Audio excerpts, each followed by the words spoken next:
We are assembled here today just when a refreshing new Jewish organization is being discredited in the United States, which is a matter of interest, I think, to everybody in this room. Although I myself would remind us all that this isn't entirely new in Washington, D.C., because only two generations ago, another refreshingly new Jewish organization whose purpose was to try and save Jews in the Holocaust, and as J Street says, its purpose is to save Jews in the present day. But in those days, there was a Jewish organization that tried to save Jews in the Holocaust, and it was a right-wing organization, and the established Jewish Zionist establishment, which was then dominated by the left, thoroughly discredited them. So there's maybe a historical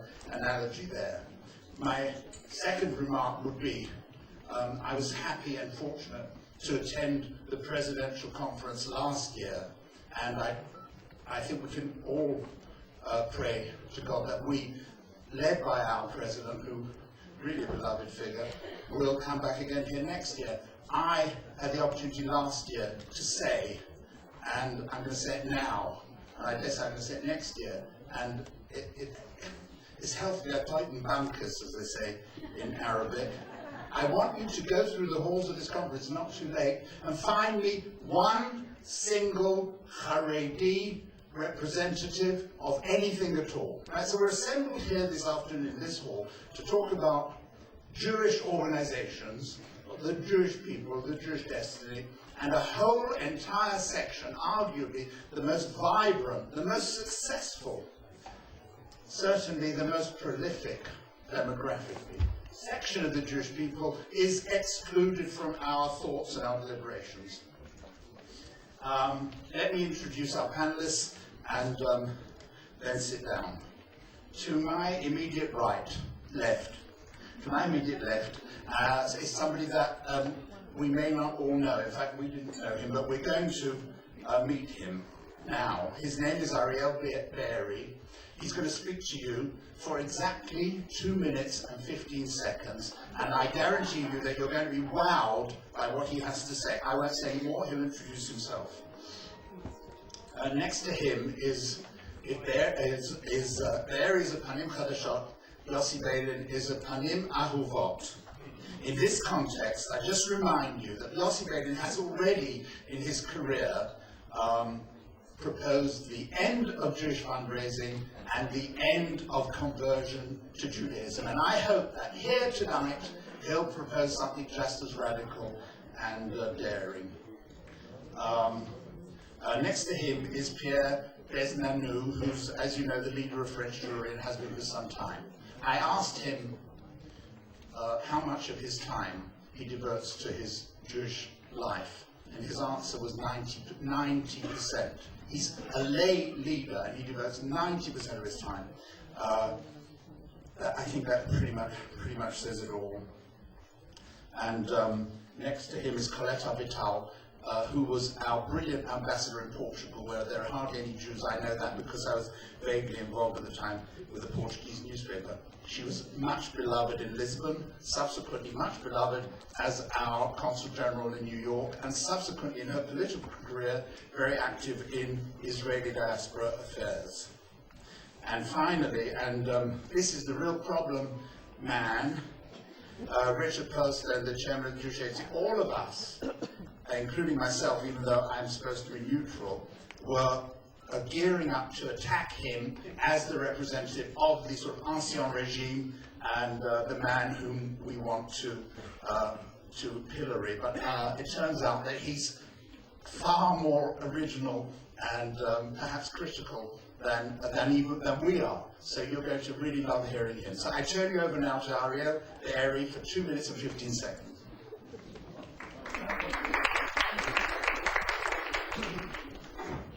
So the 2-minute rule came about when Richie said to me that he's been to all these sessions and there's no interaction. And I said, I can get my speech down to 2 minutes. So I'm going to try. Richie, you can start timing me. If I go a little over, I apologize. So my father likes to tell a story. He likes to say that for his 13th birthday, he received the best bar mitzvah present any kid could get, a used transistor radio. And I like to tell the story because my sister and social entrepreneurs that my partner Aaron Horowitz and I train are those who received a cell phone or a computer with an internet connection before they were 13.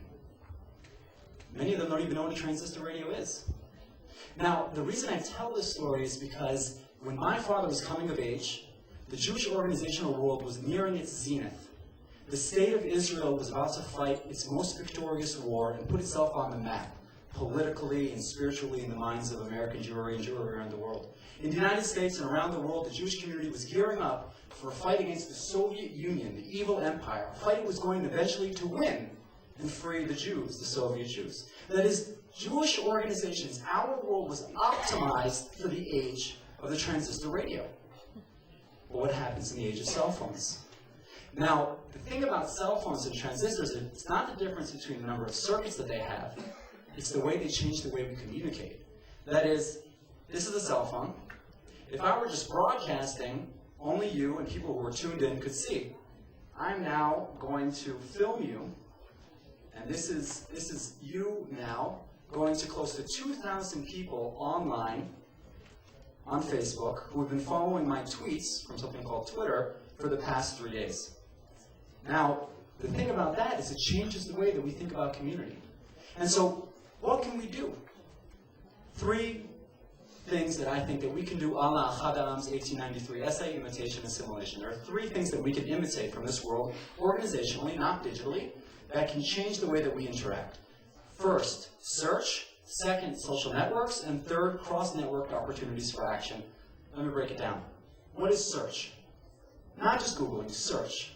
Practically, search is a person expressing their needs and being empowered to find how to fill their needs in a limitless pool of information. Our organizations need to think about how we trust people to identify their needs and find the resolution to their needs. Second, social networks. It's not just cute things like Facebook. A social network is a recognition that every individual has a unique identity that they create and then share with other people and interact with other people even though those identities are different. They can be members of multiple groups and yet all work together with people that they know and share their very most intimate moments. And last, cross-network action. I'm talking about hashtags on Twitter, Meetup, Move On, things that enable people to work with people that they've never met who are disconnected from space and time to achieve a goal. And what is our goal as a Jewish people? But to be a light onto nations, be one of those lights onto nations, to solve problems together with people we don't necessarily know at this moment. So I look forward to learning from the rest of the panelists and to our conversation. Thank you.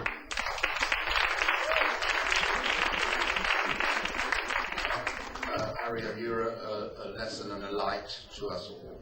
Now we'll hear from Dr. Balin.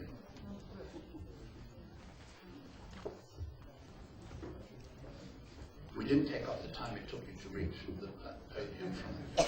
I really appreciate it. Good afternoon. Actually, speaking about the theme of our meeting this afternoon, almost all the Jewish organizations abroad and here in Israel, or the land of Israel, were born in the first half of the 20th century. Some of them were also already born in the second half of the 19th century. By definition, it is almost impossible for them to fit to the beginning of the 21st century. They had very different functions: to rescue Jews from Europe and to enable Jews to live in the United States, in Argentina and other places, to prevent deprivation, to build for them their own clubs. You had the American Jewish Committee for the German Jews, the Congress for the Russian Jews. All these things actually create the communities which enabled Jews to be part of their new societies. Then there were organizations which were built in order to help the new country of Israel, the poor one, who had to fight wars in order to defend itself. What happened to these organizations? since most of them became totally irrelevant, they either reinvented themselves, like the American Jewish Committee, which became a kind of a foreign ministry for the Jewish people, and traveling in the world and talking to people, and does very important things. Among them is the annual report about the Jewish situation, which I always read curiously. The other ones are dying slowly, like the American Jewish Congress. I mean, almost no members anymore. They are still there, they have presidents, they are participating in the president conference and whatever, but we all know, those who are in the know, that they don't exist really. Now, the problem which was created, one can say, okay, so what's the big deal? Organizations are dying everywhere. Eventually, most of these organizations will die and others will be created. Not such a big deal. Why should we convene in order to talk about it this afternoon? The problem is that the functions are different, and it is very, very difficult to meet the challenges of the 21st century with tools of the 19th or the 20th century. What is the main function today? It is not the absorption of American Jews in the American society. It is not rescuing Jews anymore from anywhere in the world. It is Jewish continuity, in my view. Who is dealing with Jewish continuity? Where is the place in which we can really talk to each other about conversion? And I'm not against conversion. I am for adding to the conversion which exists the conversions for non-religious people, for secular people. I do believe that we must do it in order to have Jewish continuity. Now, this is something which is very debatable. There will be people, maybe like you, David, who will say, hey, Yossi, what are you speaking about? There is no non-religious conversion. It is mutually exclusive. And there will be others who support it. You know, when I came with the idea of birthright in '94, people threw me from everywhere, especially from the UJA. In the UJA, they said, we don't need it. If people will not pay for the tickets, they will not respect it. Who will come to Israel? Why should Israel be part of the financing of tickets for rich people from the United States? But mainly the problem was that there were already programs there, very small ones, for very few people. But they were afraid. The Jewish federations, there was the Bar Mitzvah program, the passport program in Boston, in other places, and they knew that if it is offered for free, all these programs will die.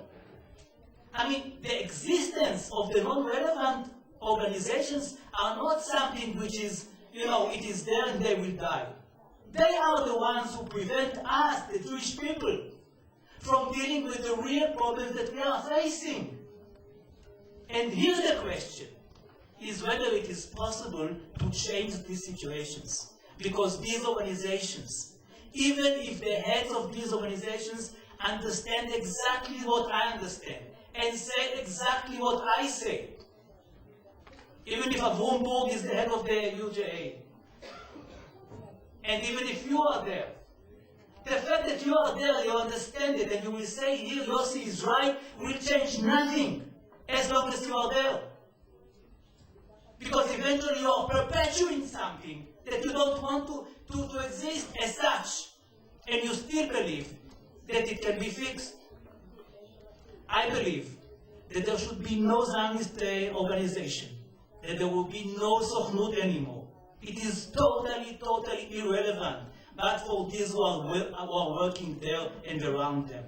There should be something new, and I'll tell you what is the something new that I believe is needed. Because otherwise, everything will be besides, like the J Street, like Taglit. I mean, we built Taglit. Besides the Sochnut, eventually the Sochnut is so happy about it that people even think that the Sochnut invented Taglit or birthright. It was totally against it, fought against us, like traitors.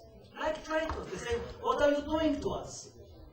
I think that what we need is an American-Israeli Jewish committee. It is 85% of the Jewish people. when we all speak about World Jewish Congress, the world is very small. It is less than 15%. What is needed right now is some kind of a bridge between the two biggest communities. And later on, it should be room for, of course, for others. But this is the heart of the Jewish people today. We have no bridge. We have no parliament. We have no place in which we can talk about Jewish education, about these ideas of the 21st digital era. Where are we talking about? In Hever הנאמנים of the Sochnut? Are they talking about it? I mean, all the reforms of the UJA is how to cut some of the jobs there, and to say that the chairman will not get a salary, only the director, and then even the director doesn't have a salary, and then he said, we have such reforms, you can't believe it. They are changing all the time. Thank you. Point taken. It's now my... I'm really grateful to Yossi for stirring it up a bit. It's now my pleasure to present to you the chairman of the Israel Diaspora Committee. Because unbeknownst to Yossi, or to me, or to any of you, and that of course is a major question, why Pierre Besnanu claims that there is such a committee, and that he chairs it, and that he will be interfacing with our Prime Minister next Tuesday and presenting him with devastating conclusions. So maybe we'll get a pre-run of those devastating conclusions.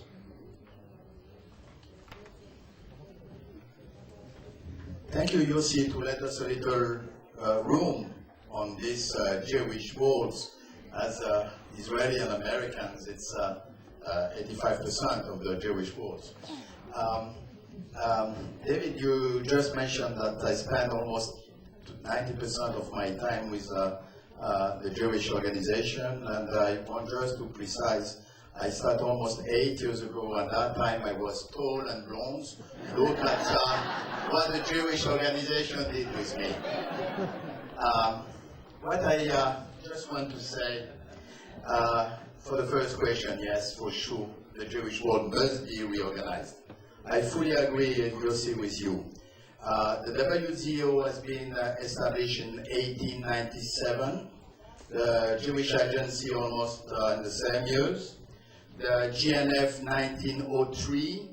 American Jewish Committee, AGC, 1907. 6. ADL, 1913. World Jewish Congress, 1936. And the State of Israel in 1948. And maybe some change in the Jewish world since those organizations has been established. With my respect to all those organizations, but maybe it's now time to clarify, to have a much more better understanding of their role, of what they can bring to the Jewish people, to the State of Israel, and that is very important. And sometimes, for sure, too many voices bring maybe more, but also sometimes too many voices bring confusion and bring difficulties on the understanding on who is representing who. And that's for sure, as you mentioned, David, and Yossi as well, sometimes it's complicated, and everybody, I'm sure, remember when a year ago a UN resolution was ready to pass, and the Anti-Defamation League was supporting an UN resolution to condemn Turkey for the Armenian genocides. And when the head of the ADL stated that the support of the Jewish organization to this UN resolution, the Prime Minister Erdogan took his phone and he called the Prime Minister Olmert and the President Shimon Peres. What I want to say and what I mean, this confusion is a real trouble for all of us and needs a real reorganization or redefinition of the role of the different people. For sure, we have to say, and I will be a bit provocative in the last minute I have, because I promised 2 minutes. Israel has been built by the diaspora. Israel has been built with the Aliyah, with Olim, with the Jews coming before the state of Israel. That is a fact, with Olim. Israel has been built with the support of the financial support, and mainly from America, we have to recognize, and the political support even before the creation of the state of Israel. But now I have to say, it's like a father and a son. The father is sick, the father is tired, and the son is strong. Israel is strong, and maybe it's time maybe to rethink and to consider, as you say, next week I will give my report to the Prime Minister about the Israel Diaspora Committee paradigm. And it's maybe time to think how we can deal a unity of the Jewish people. After 2,000 years, if the synagogue was the center of the Jewish people, maybe the centrality of Israel must be reinforced. It's a very important issue. In diaspora, we are facing so many problems. We mentioned assimilation, mixed marriage conversion. We mentioned a lot of trouble in diaspora, and I think without the support of the state of Israel, we will have trouble to be able to continue the diaspora future. And yeah, we can say there is one proposal also to try to understand how Israel will be able to support the diaspora. It's maybe also a bit provocative. The president, the former president of the state of Israel, Moshe Katsav, started a discussion about the second house 4 years ago. And I will never forget, at that time, the president, the Secretary General of the World Jewish Congress said, come on, what means a second house? We, World Jewish Congress, we are the second house. And then Sari Meridor, with the head of the Jewish Agency, said, come on, the Jewish Agency, we are the second house, the Diaspora Knesset. And then David Harris from American Jewish Committee said, come on, we American Jews, we represent the American Jews. Maybe it's, and I know you see how you have been involved on the idea of a kind of second house is an issue that maybe it will be much more easy to rework or to rethink the relation between Israel and diaspora. Thank you. Correct. We're now in line for the prize, as a President's Prize for the longest dialogue between panel and audience. And we're going for it, Colette, so it's in your hands. Thank you. Perhaps many of you have heard the joke about how many rabbis does it take to change a bulb? And the answer is change. And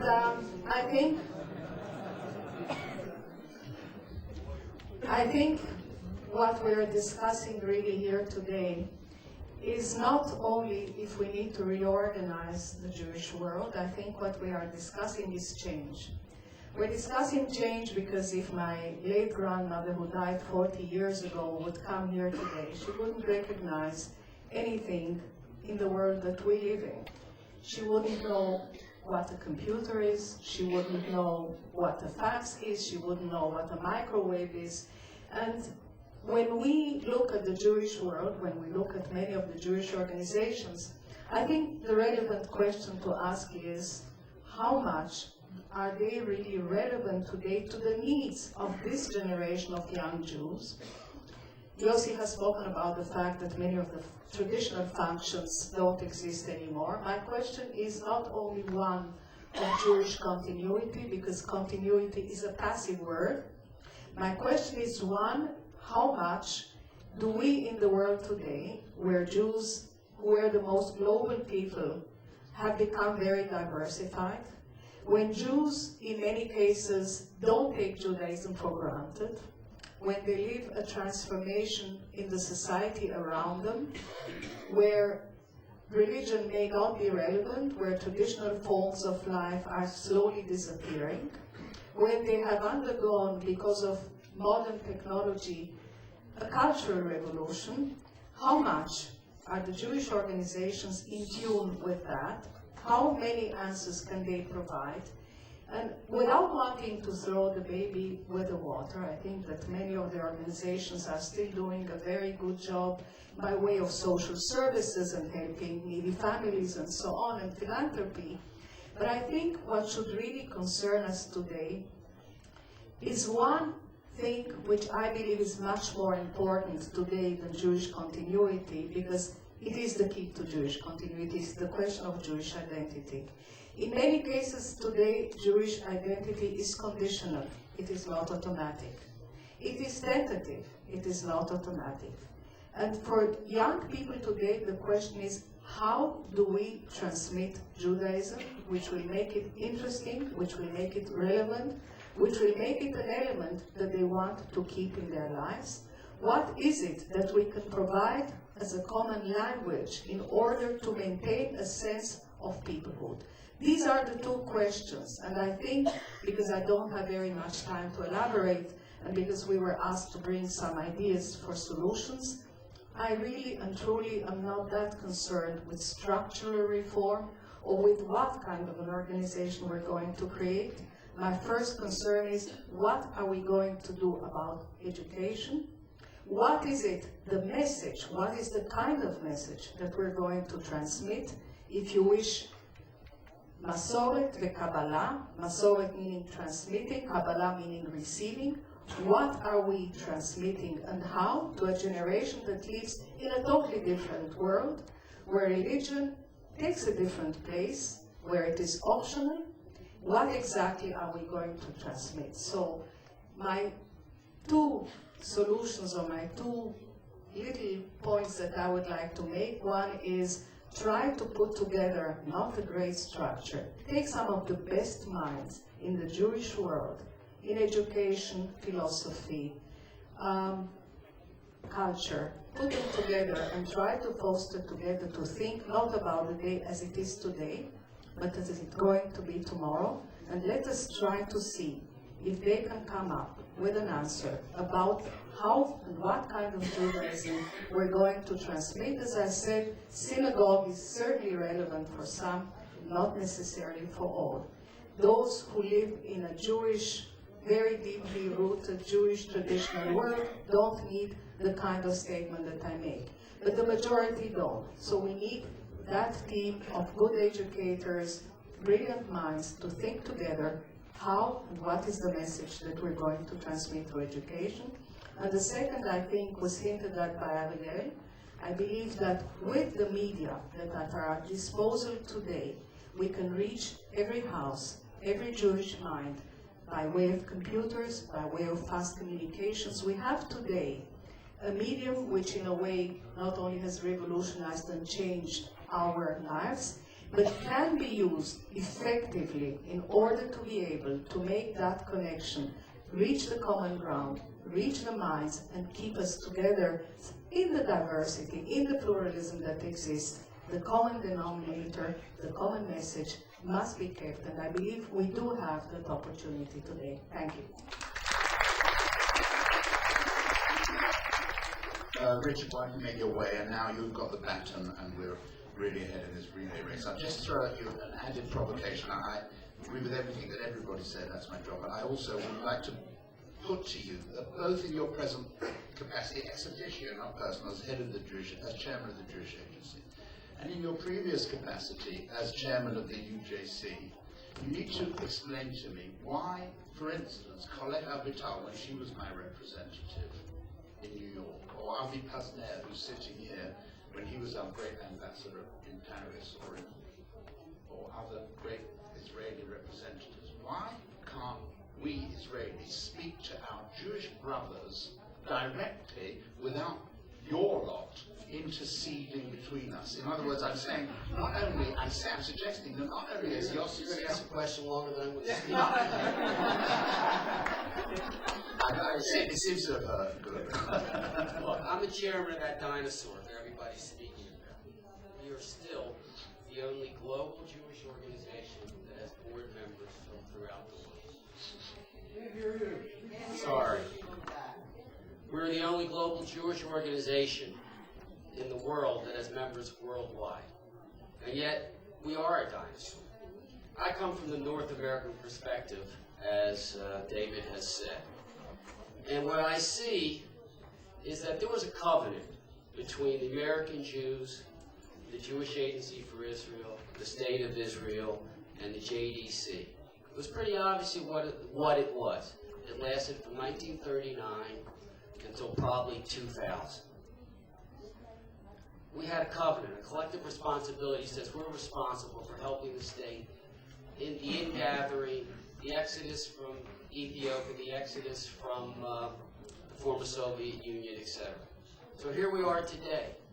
There's no such thing right now. And while we're under stress and traditional big global institutions are under stress, the collective responsibility covenant that we agreed to in 1939 has never been refreshed. So the real question today is there something called collective responsibility that we believe in and that we're willing to support? And if they're not, this organization and all these type of global organizations that have the reach and the ability to do big ideas and big things won't make it. And that's the thesis. And it's not much different now. Yossi and I were having a debate, we'll have it here in public, about whether an institution can reinvent itself. And that's really the question of the Jewish Agency. Can it reinvent itself to make the transition from the 20th century to the 21st century? And I think that's what we're grappling with as board members, and I think that's what the organizations from North America are all grappling with. We've been extremely successful. So successful, you could say we were like the March of Dimes in America. When they conquered, was it cancer? Polio, right? That's how long ago. When they conquered polio, they went out of business. So the question is an organization that has a global reach, a global board, can it come up with a collective responsibility issue that people buy into? And I think if we can't, we won't make it. If we will, we will.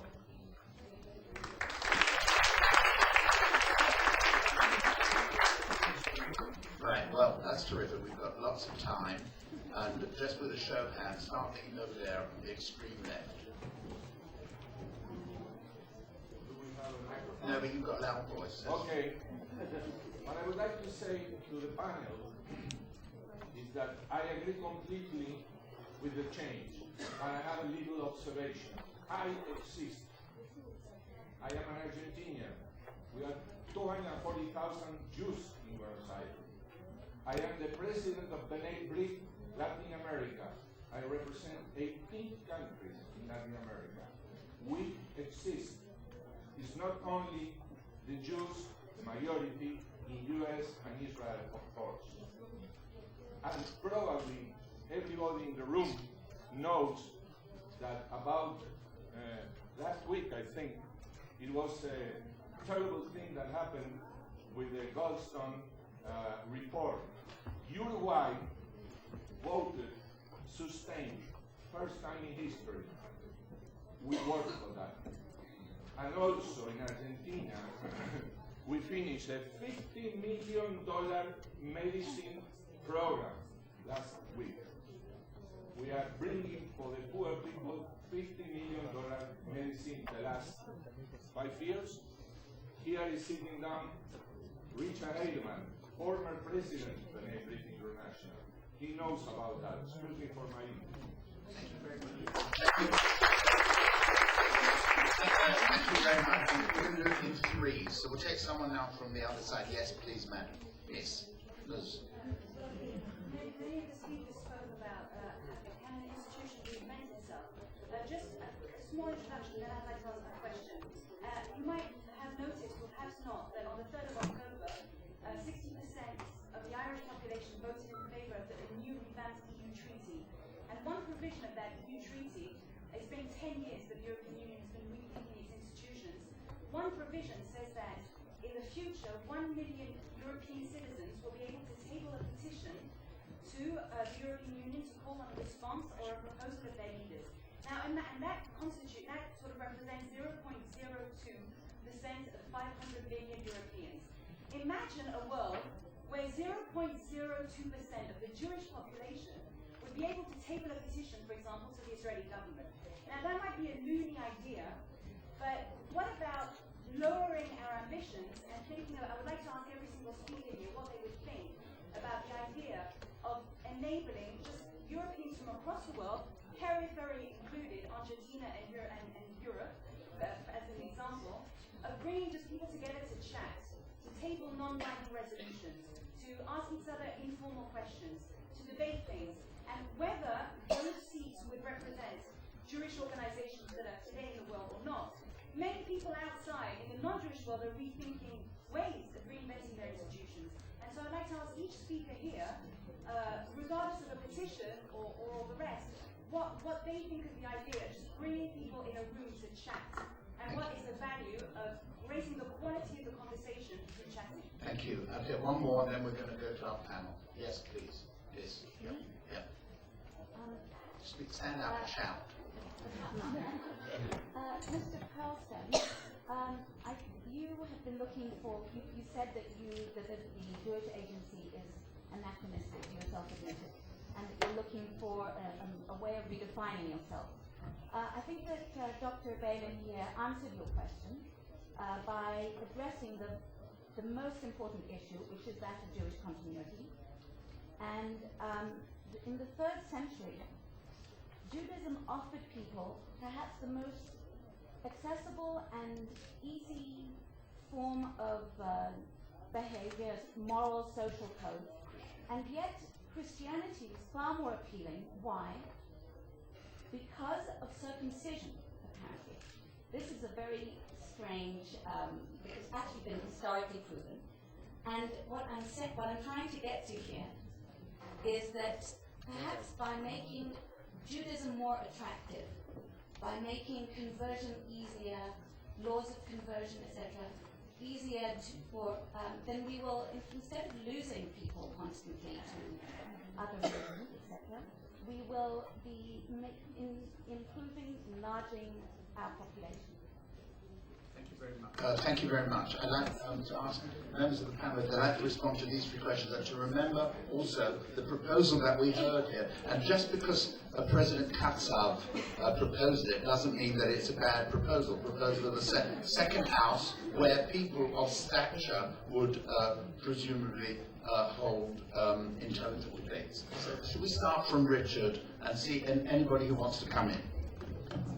I'll take your second question about what we do towards Jewish, let's call it Jewish education, conversion, Jewish identity.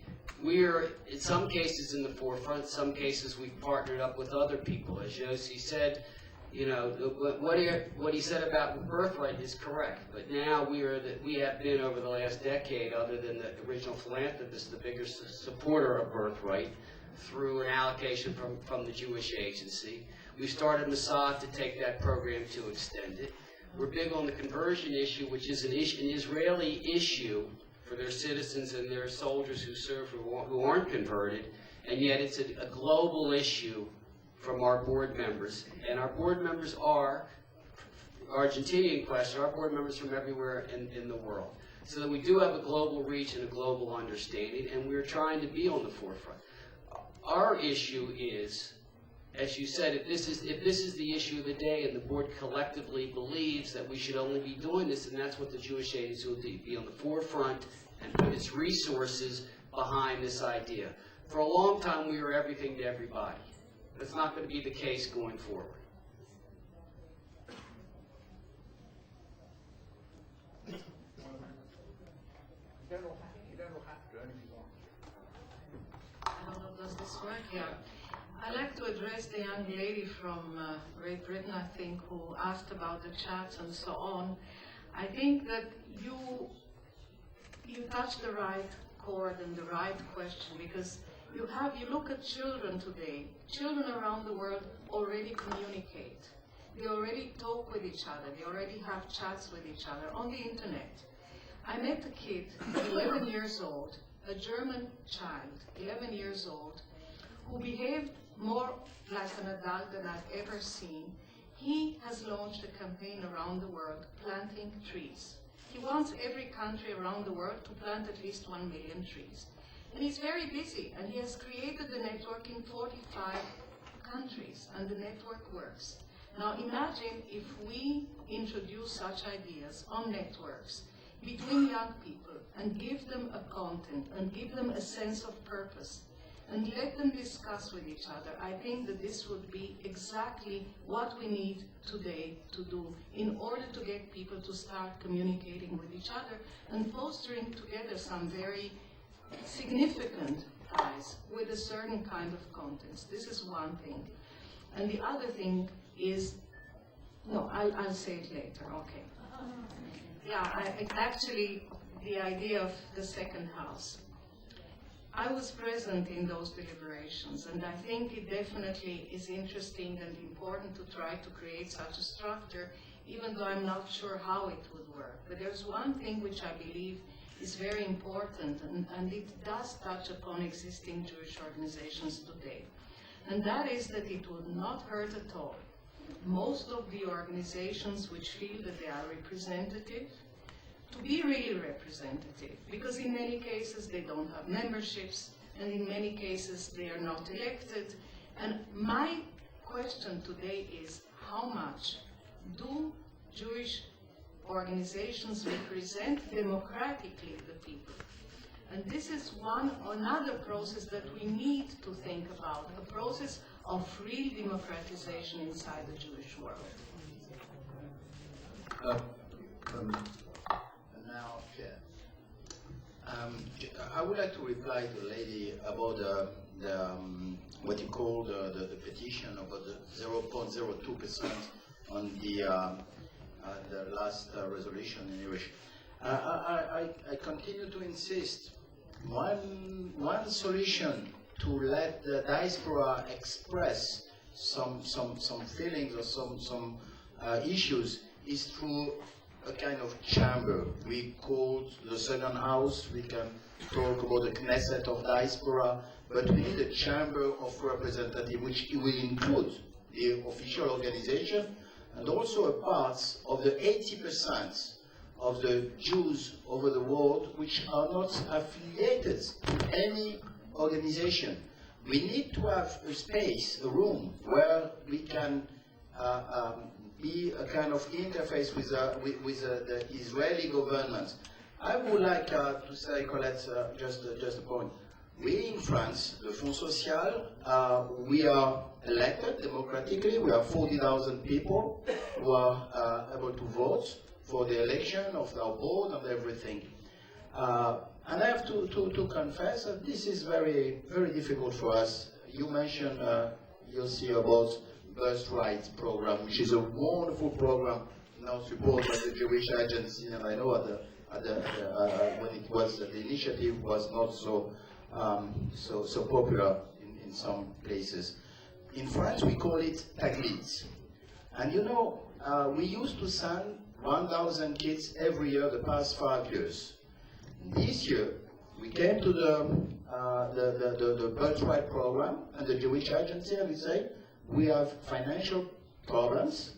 We are not able to send our kids because we have priorities on some difficulties in the country, but we have a waiting list of more than 2,000 kids that want to come for the first time to visit the State of Israel, and unfortunately we has not been able to send those kids. And this is, again, I think, an issue that the State of Israel and the centrality of Israel is relevant to try to give solution on those problems.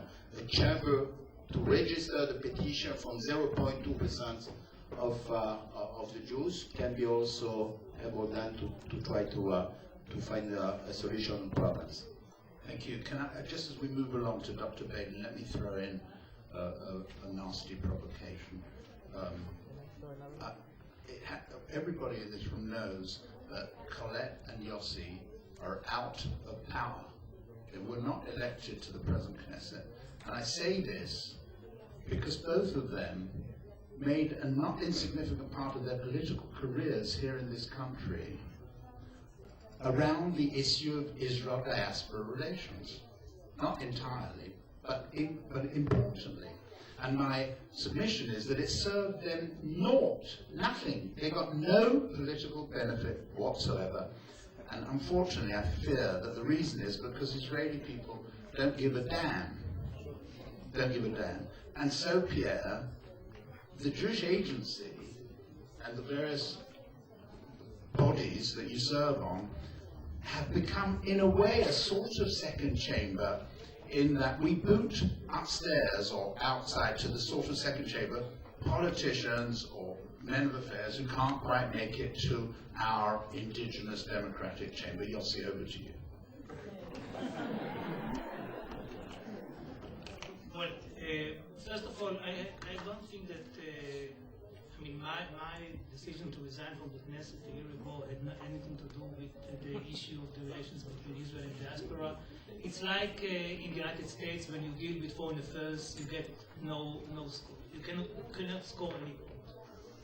You cannot score. I mean, a president who is very successful in international affairs in the United States is not appreciated for that. Does he stop dealing with the world? Of course not. For those who the issue of the Jewish world is very important, they will never stop dealing with the Jewish world, whether it is beneficial or not. It is like the peace. I mean, do you think that the peace business of mine was more popular? Not necessarily. It was. Now, speaking about a chat room, I believe that one of the most important things is to find a substitute for the Jewish community of the past, and this is the virtual Jewish community, and this is done through the internet. Is it a full substitute? Maybe not, but it is a very important one, very significant one. And I mean, you can see what is happening with the JDate. The JDate is very, very popular, very, very important. And I mean, these tools are the tools of the 21st century, and we should encourage them and help them, and help them also financially. Speaking about the need to support projects like Taglit Birthright, my original idea was different than the current one. My original idea was that the sum of money which goes from the UJA to the institutions in Israel will go to Taglit. If you get $200 million annually, you can cover actually almost the whole Jewish cohort. The whole Jewish cohort annually outside of Israel is 100,000 kids. This is what we have annually. Now you can cover the expenses by the money which goes from the UJA, now the UJC, and Keren Hayesod, to this very important project. I mean, I don't want 2,000 French young Jews to queue for birthright and maybe to miss the opportunity because there is an age limit. Because I know that people who come to Israel change their mind about many things. Not that all of them are making Aliyah, this is not the official purpose. But the contacts with Israel, with the Jewish people, with their own friends in the bus, which has always been for me more important than with Israel necessarily. For me, if you have 3 couples in a bus between us, it's enough. It's enough that they go to see Masada and the Hotel Ma'aravi. It's nice. But the most important thing is that they will know each other. Now, I think that we need the money for that. And the money is there. Why should the Sochnut deal with all these issues of Moshavim and Kibbutzim and God knows what? Some of them are very nice. But we don't need this money anymore. And this is what I'm saying for years. And people are criticizing me for this. But believe me, Israel can find the $200 million.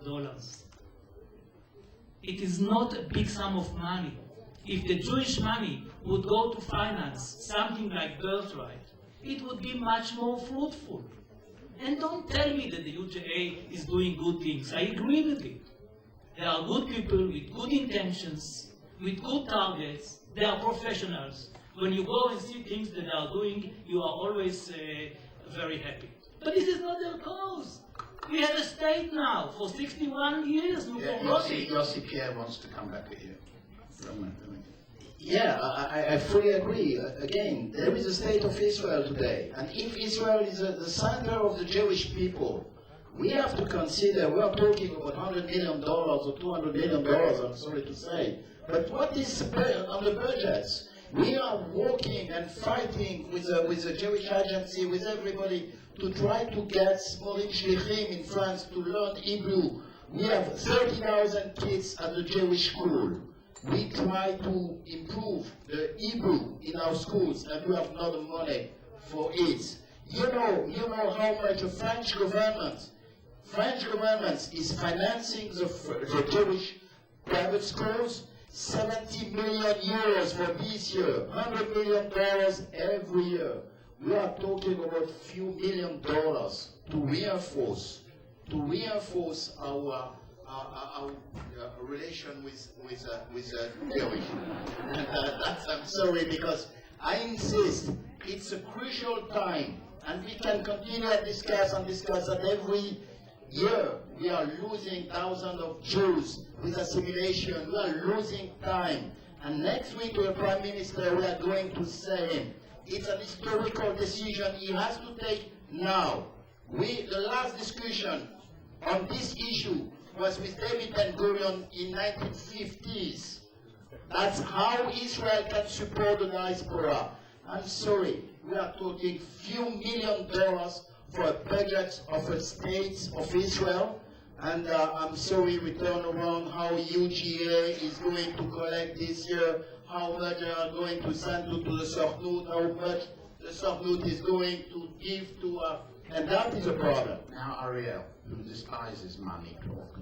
I thought we were here to talk about how the Jewish world, or if it should be reorganized, so I'm going to talk to that for a little bit. For me, was anyone here at the Ray Kurzweil panel on the brain?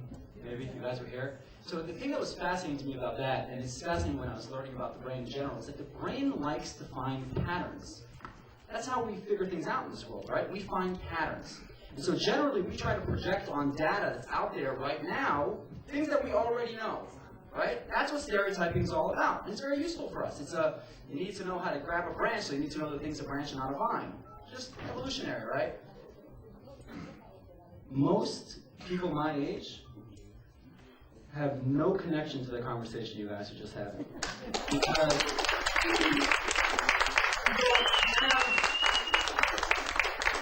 we don't have that pattern in sense. The very paradigm of nation-state politics is a paradigm that's breaking down. There are 240 million users of Facebook currently. 240 million. Sorry, how many? 270. How many countries have that many citizens? How many countries have that many citizens? How many? How many people could a government, a central government, reach like Mark Zuckerberg can reach? How many? I mean, this is a whole different system. Anyone here read Thomas Kuhn's Structure of Scientific Revolutions? He wrote an amazing book, right? And what he did is he said that over time, we tend to, scientifically, with science and the scientific process, we tend to project on the data the same things that we thought just recently. But things change. And so what I would like to say is the question of should the Jewish world be reorganized? Well, the entire world has been reorganized. If the Jewish world seeks to continue our purpose, our existential reason for being, that is why in the world would we want to be Jews unless we have something to do with it, unless it means something in our lives. So if we want to continue to do meaning, if we want to continue to serve a purpose, then we must reorganize. And we must learn about how this new network world operates. Now, it can be done. It's not that, well, it might be a little hard, but it's not that hard. Take Cisco, for example. Cisco is a major corporation. Huge. And there's a great story in Fast Company magazine, so if the reporter for Fast Company did a bad job of writing that story, it's not my fault. I'm quoting the story. You can all go read it. The reporter wrote about how Cisco, a corporation with a hierarchical structure where there is a CEO that determines things and there are people that listen and no one really has a vote, kind of like in a democracy, has now networked units that operate together and work together in different ways to have decisions be made on the periphery. So that we don't need to bring together a panel of experts that have learned education. We need to put out one Bible rapper named Nafar, who's a fellow at the Present Tense Institute, who's now in 115 supplementary schools in the United States, teaching teachers how to teach their kids our history, our Tanakh, through hip-hop. And if you go to BibleRapsNation.com, you can see YouTube videos that these kids record themselves writing raps about the Tanakh, and thereby integrating that knowledge into their lives, and then share it virally with all of their friends. So, on a very basic level, Argentina and Uruguay and Britain and France and the United States, the geographical boundaries don't really matter, because Gabriel Weiss, who comes from Argentina, who is the editor of Stam magazine, has contributed to Present Tense magazine, and we contribute there, and we all work together, because why? It's just a poke away on Facebook.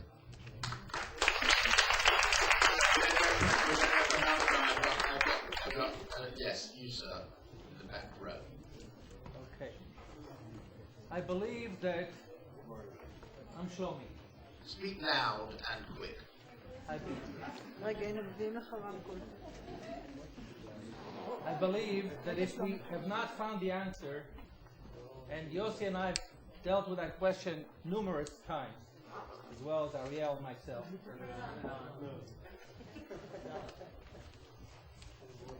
then maybe we're not asking the right question. I'm going to make it short and provocative, and I'm sorry, because this is an important session, and it became really institutionalized. Not enough sparks are flying.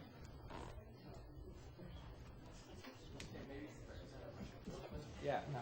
It's working? No. No. You're doing okay, just talk. That's the challenge of technology. Yes, it is. Soon it'll be implanted in your brain. I want to be provocative. I think the problem of the Jewish institutions is that we've been stuck in the Israel diaspora paradigm in the last 61 years. I think we need to go back to the days of Ahad and redefine the Jewish people as the client. And if we figure out what being part of the Jewish people means in this day and age, then maybe we will figure out what is the structure. Structure follows essence. But my analysis, and I'm presenting it in a provocative fashion, is that trying to frame it through the Israel diaspora conversation has not been conducive to solving the problem. By the way, this conference is a great example of that. We're not really having a serious conversation about our common agenda as a Jewish people. Lillian.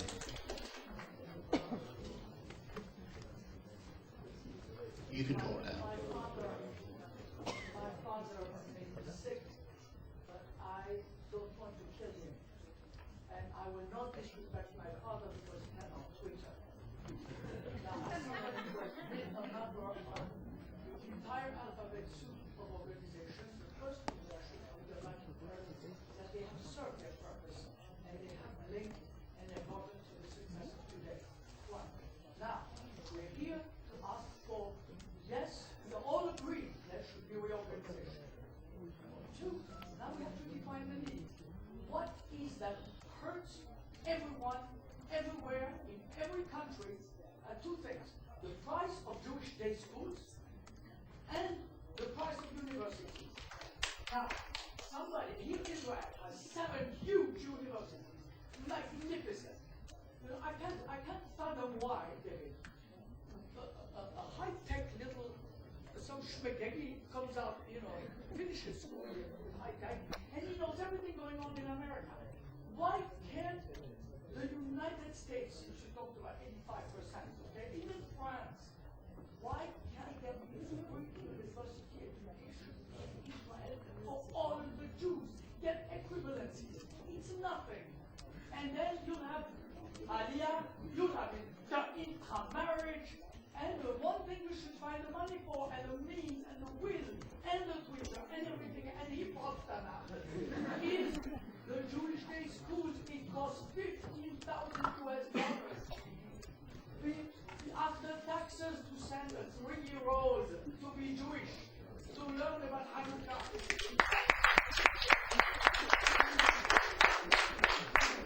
That was great. That was You, sir, have been had your hand up for a long time. A remark, Yossi, can I saw signs at least from the beginning we thought it was a good project and I personally did. So we, in that respect, we all agree. Second, the comparison. What is going on with institutions today is not only the place in the Jewish world. There was a decision by the American government to let GM go broken, and on the other side there was a situation where the finance system was fully supported. So I think we should be very aware of what we're going to do with our institutions. There might be institutions we need to save because they serve the collective, they serve the community, and there are others that they will need to fight with other ones. Now to Ariel, and I will contract you if you solve me the following problem. With all you do, first, answer the question of Dr. Ruth, how you are going to change touch by communication. And that was the question yesterday. A lot of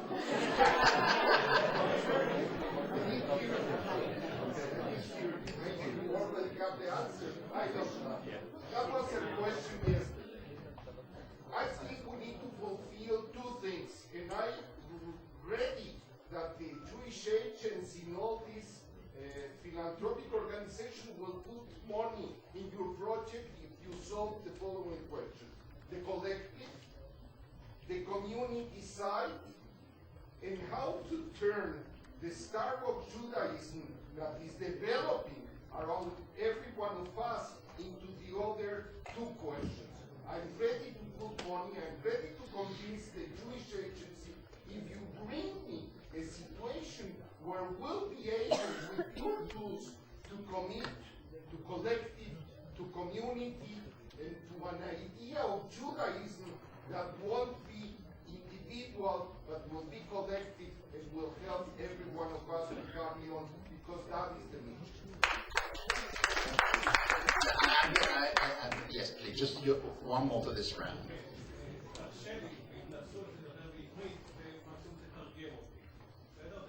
אני אנסה. אני מבקש להדגיש, להתחבר לנקודה של שלומי. שלומי, נכון? הנה. זאת אומרת, אנחנו בכל הערוצים הללו לא צריכים לדבר בהכרח על עם ועל יוניברס, אלא על היחיד וההצעה היהודית לחיים בעולם של המאה ה-21, ליחסים בין אדם לחברו. וזה מה שקורה הנשיא, ובעקבות ברל כצנלסון, ציוויליזציה יהודית. זה קצת מחזיר להלכה, אבל שוב אני אומר, היחסים בין אדם לחברו, והיחסים, הערכים המשפחתיים, יש לזה כוח עצום על רקע הריק שיש בחברה המערבית. ההצעה היהודית היא הצעה מנצחת, ופשוט צריך להציע אותה, לפרסם אותה. מה שיהיה אחר כך, עניינים ציוניים, מדיניים וכולו, יהיו כבר היזמים שיעשו את זה משהו. אבל אני חושב ששם הכוח, בפנייה אני לא יודע, כוזרים חדשים, עם קהלים חדשים, שיגידו, לקודים האלה אני רוצה להצטרף. בהמשך, יהיו עוד פאנלים שימשיכו. תודה רבה. Does that need translation? Do a lot of people not understand? Well, it was another call for content. It was a warning that you can get carried, you can get swept away by the fascination of communications gadgetry. The essence is content, and content need not be the old paradigm of nation and religion on a macro level. It can be content because of the intimacy of the internet. Content can be on a much more human level, and Judaism has within it that intimacy, and that's where the speaker suggested that we need to build our new paradigm. And I'm going to again throw it to I'm just going to say one thing which I can't resist. Lillian, I want to tell you about a friend of mine who has he's an Israeli, not a secular Israeli, the product of Israeli universities. He has two small two young children, and he was living, because his wife was a diplomat, in the Jewish community of Australia. And they had to decide whether to come home after 3 years or to extend their term to a 4th year. And he decided to extend his term for a 4th year so that their children benefit from 1 more year of Jewish and Zionist, Jewish and Zionist education. So for you, Lillian, to think, sadly, that if you could bring a lot of Jewish young people here to university, they will become Jewish conscious.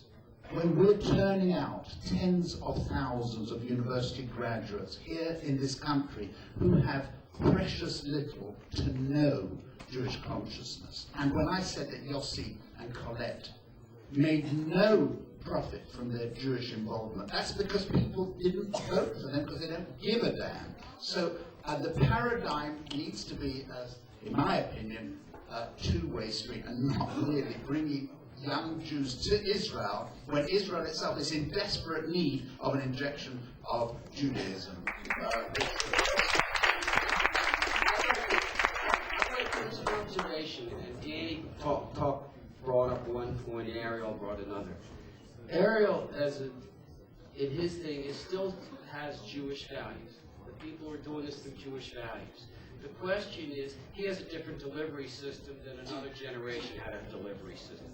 But the real issue is how do individuals, if they're cooped up in their computer, get collectivity. Through the force of collectivity, as you know, there's more power in the mass than there is in one. And that's really one of the issues as we go to the internet, if that's the way things go. How do you have a collectivity that can have more power than just an individual? And I know Facebook works and all this other stuff, but that's a question. It's a generational issue. Same values, different delivery systems, and we haven't been able to figure out how to merge the two. Colette?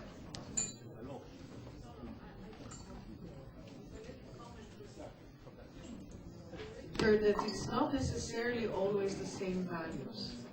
That yes, there are certain universal values, that's what Aruch Askarov calls Jewish civilization, but a lot of people are ignorant about it, and a lot of people need to make those values relevant in terms of today's world. How are those values an answer to me? Why do I have to stick to Judaism today if I live in Seattle, Washington, if I'm surrounded by non-Jews, if the world is open to me, if everything else is available to me? What does Judaism provide? And therefore, I think that every generation, in a way, has to reinvent those values, has to make them relevant to today's life. Yeah. I think I'm trying to come back to our session. I'm sorry. Again, all of us, I'm sure that we have to discuss and to work how to bring the Jewish identity, how the Jewish continuity, how education is a priority. I think all of us, we know that we have to work on it, but our session is, if I understood our session, is a Jewish world must be reorganized. And I think... Yeah, but the people in this session and the people in this hall don't accept the old definition of the Jewish world. The Jewish world is not a bunch of organizations. Yeah, for sure, I understand. But if we start to ask the first question, who is a Jew? We spend months here. And what I want to say, I mean, we agree there is real issues, and I agree about Jewish schools and Jewish education. But again, concretely, we have to rethink the Jewish organization, if I understood. And is it still relevant? What can we do? Is a proposal of, let's say again, the President Katsav at that time was a good idea. Do we have to work on it?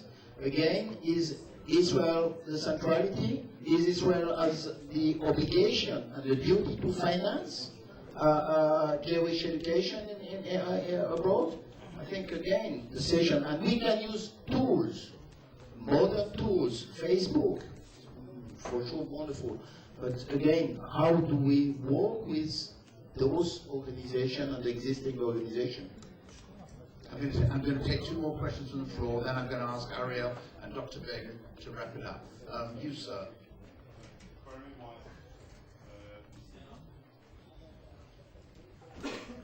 One of the reasons why I came to this panel is one of the things you wrote was among Jews, criticism has been expressed that the organizations sometimes there's tendency for internal fighting.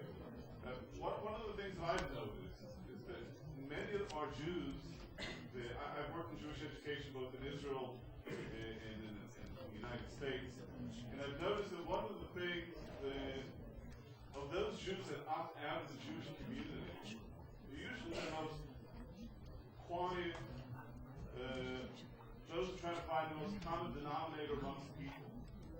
And the internal fighting, or the disagreement, because the passions that we have about the way we view Judaism, and the way we view what's the most important thing for the Jewish people, I think that has to be one of the biggest turn-offs to many of our young people.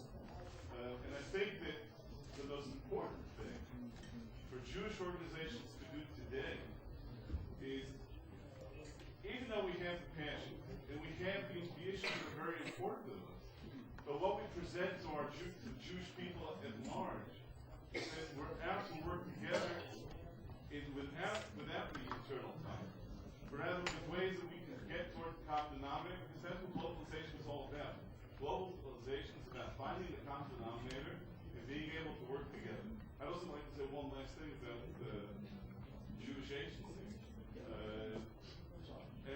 In my organization, To be very quick. In my organization, Speak to Israel, we have a program called the Echo Connection, where we connect Jewish students with one another in Israel and abroad. I was trying to sell this program to everybody. The only people who were willing to pick it up were the Jewish agency.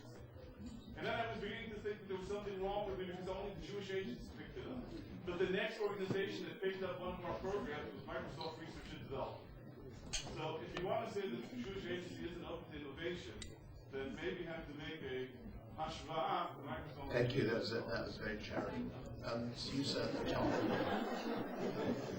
Hi, my name is Jonas Kavanchuk. I'm the president from the European Union of Jewish Students. Speak loud and clear. I'm the president of the European Union of Jewish Students, a representative organization. First, I just want to comment a quick comment. This conference is called Tomorrow. And I'm really, really happy to see that in this panel there is actually one person representing Tomorrow.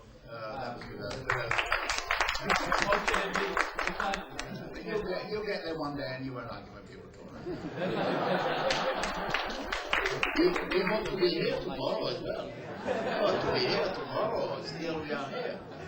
President Shimon Peres is hope future as well. So no, I think one of the major issues I'd like you to comment on that is that I'm from Europe, and particularly in Europe, there's no room for youth. There's no room for innovation. There's no room for development among the communities. As well as one of the big issues is that the Jewish leadership, and there's no vision as well. So I'd like to ask the five distinguished panelists, what is your vision of the Jewish future? Thank you. We've got two coming up now. Have you got one sentence? One sentence. So speak it. Leadership relates to young leadership, and not only to the old leadership. That's what he said.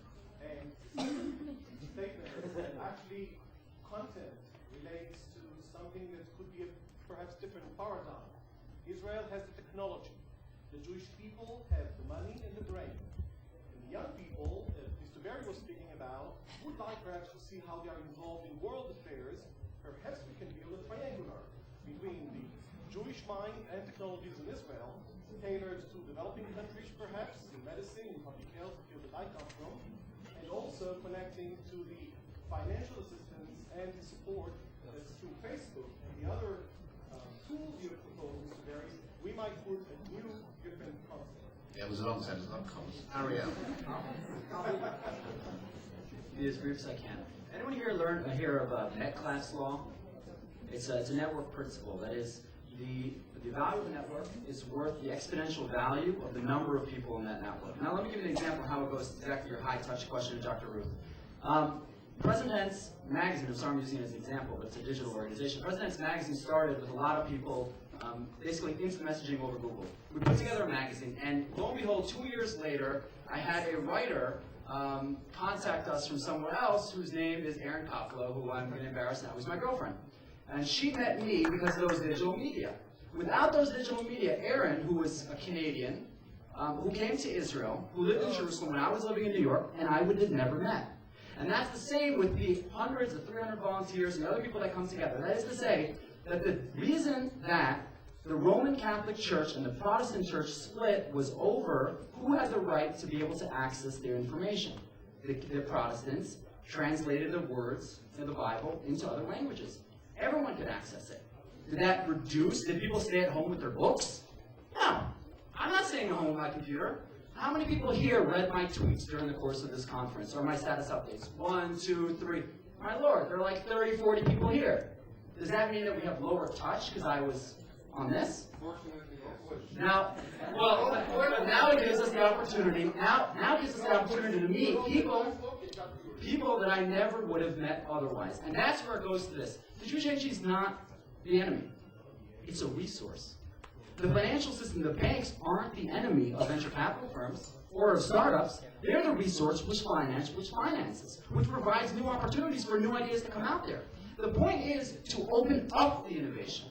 The point is to recognize that the system doesn't need to be killed. It just needs to open itself to those people who have new ideas. And that's what we're trying to do. A lot of people in this room are doing that as well. We have Dan Leibson, University of Chicago, Hillel, we have Ina Bruder.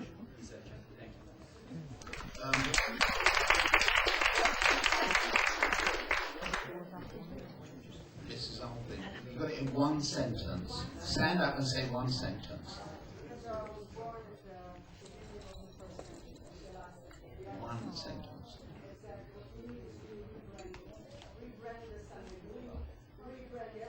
Everywhere I go into work, when I go to a Chabad, and a Chabadnik, 35 branches of Chabad, I know I belong there.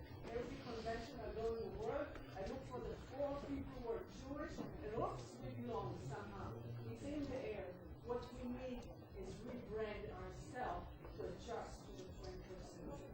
Thank you. I don't know about you, but I've had a really good time here, which I'm very grateful to the panelists and to the audience. I think we've thrown out a lot of good ideas, and there's no one better than the master of good ideas, Yossi Beilin, to put everything into perspective for us in 3 minutes. Well, first of all, about the difference between Israel and the diaspora. In Israel, actually, you don't have a real problem of assimilation. In the diaspora, you do have it. And this is the big danger for Jewish continuity. I'm not saying that we are immune, but you know, I have 3 granddaughters. They go to the kindergarten. What do they study there? Pesach, Lag BaOmer, Hanukkah, Purim. This is the only thing they know. It is not a religious kindergarten, trust me. Shabbat, Malkat Shabbat, Chatan Shabbat. This is the only thing. I mean, they don't have to worry about it. It is not a special effort. And this is, I mean, the guy from Australia who is learning the Zionism. You'll see when your grandchildren get older, you'll see that they remain at kindergarten level unless you do something about it. No, they don't marry Jews like their parents, and they will have Jewish kids. And I'm not worried about it. What I'm worried about is about the Australian Jews who are studying about Zionism and will marry non-Jews. This is the problem that I'm having. Now, unlike Colette, I cannot go to Seattle to tell a young student there that Judaism is so attractive, please don't fall in love with somebody else. I'm not so powerful. The question is, what can we do in order not to find a common denominator, because we have only one. It is not Jewish values, it is only one thing. We are a mishpoche, and we want to keep it as such. This is the only common denominator. The question is how we, the parents, the grandparents, can keep the family together. We don't have to tell them every day that there is nothing like Landau or Berlin or whoever. What we have to do is to have vacations together, to give them the feeling that their family is nice. And this is why I thought about Taglit, and this is why I believe that the idea of Peace Corps, of Jews from Israel and diaspora going together to fight, for example, malaria in Africa, is a wonderful idea. First of all, because they might save African people. But for me, they may marry each other. They may fall in love there. This is my story of family. Pardon? Don't worry. Don't worry. It is my buses in Taglit. Believe me. This is the hidden agenda. To keep the people together, not to lose our people. And we have diversity. We don't have to have a unity among us. We don't have to be unified about anything. Anything. Not even about the centrality of Israel. The centrality of Israel is something which either exists or not. It is our success or our failure. We don't have to agree that Israel is the most important thing in the world. What is important for me much more than Israel is Jewish continuity. Because eventually, if there is no Jewish continuity, Israel will pay the price. So I think that we can do it. And I think that if we are able to facilitate the Jewish meetings, the Jewish virtual community, the Jewish real community, bringing young people together, creating some causes which might be attractive to them, this will be the thing. Now, if education, of course, is a tool, universities is a tool, kindergartens are a tool, Peace Corps is a tool. What we don't have is that in a minute we will leave this room and we are already in another era, in another issue, we will not deal with it, and there is no organization in the Jewish world which really deals in a systematic way in the vehicles and the tools. How can we keep the Jewish people not together, to keep it